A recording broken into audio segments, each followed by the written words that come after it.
Donc, je parlais hier de capitalisme et esclavage de Eric William. Bon, qui dit esclavage dit Indiens d'Amérique aussi. Hein, les Indiens d'Amérique qui ont été accusés de pratiquer, vous savez, des sacrifices humains. Comme le dit l'expression française, celui qui veut se débarrasser de son chien l'accuse d'avoir la rage. Voilà. C'est-à-dire qu'on trouve toujours un prétexte hein, quand on veut se débarrasser de quelqu'un. On invente des torts à ceux qu'on veut sanctionner. On trouve aisément un prétexte quand on veut se débarrasser de quelqu'un. Voilà.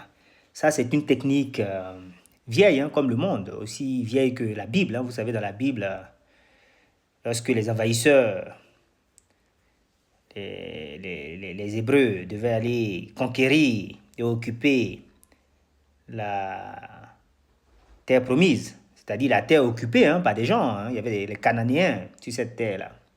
Ils les ont accusés de tous les maux. Voilà. Ça s'appelle la diabolisation. Voilà. Donc, ils ont cherché une caution morale pour pouvoir les exterminer.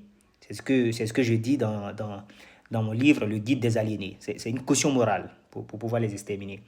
Le professeur Cheikh Anta Diop disait dans Civilisation ou barbarie, hein, vous connaissez Civilisation ou barbarie, c'est ce livre-là, du professeur Cheikh Anta Diop. Civilisation ou barbarie, il dit dans l'introduction que, alors, je ne vais pas citer mot pour mot, mais il dit quelque chose du genre l'impérialiste ou l'impérialisme. Hein, l'impérialisme, comme le chasseur de la préhistoire, tue spirituellement et culturellement avant d'éliminer physiquement l'être. Avant de t'éliminer physiquement, il va te tuer spirituellement et culturellement. Voilà. Donc, c'est ce qui s'est passé pour les Cananéens dans la Bible, c'est ce qui s'est passé pour les Indiens d'Amérique. C'est-à-dire que l'idée, c'est de diaboliser l'individu ou le peuple, hein, de telle sorte que on lui enlève toute once d'humanité et on peut rendre son élimination physique tout à fait acceptable par les auditeurs, par la population, par ceux qui doivent cautionner ou qui ne doivent pas se révolter par conséquent.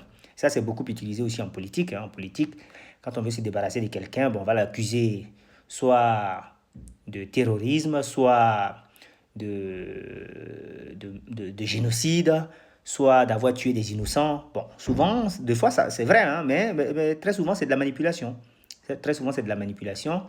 Et une fois que l'opinion, puisqu'il s'agit de convaincre les gens, en fait, puisque le projet est déjà arrêté, mais on ne peut pas tuer quelqu'un qui est gentil, donc il faut, faut qu'il apparaisse méchant. Donc une fois que l'opinion est convaincue, à partir de ce moment-là, on peut l'éliminer physiquement. Donc ça, c'est une technique vraiment employée de plusieurs façons.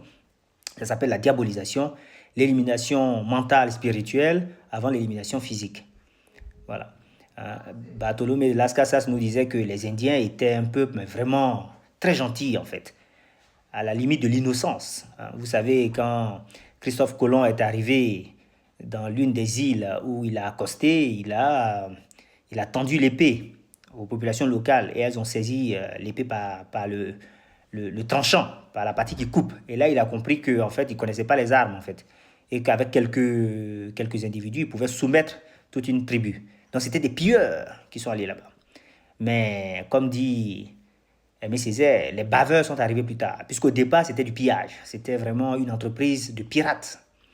Et plus tard, ceux qui vont justifier l'entreprise, qui vont essayer de rationaliser les choses, vont arriver plus tard pour dire que non, c'était une entreprise philanthropique ou humanitaire et que, en fait, de toute façon, les gens en question qu'on a éliminés, en fait, n'étaient pas vraiment des hommes, c'était des sauvages. Hein. Donc ça, c'est la diabolisation. C'est la diabolisation pour avoir une caution morale. Donc ça, c'est une technique qui est utilisée aussi en politique et dans plusieurs domaines. Hein. Le chasseur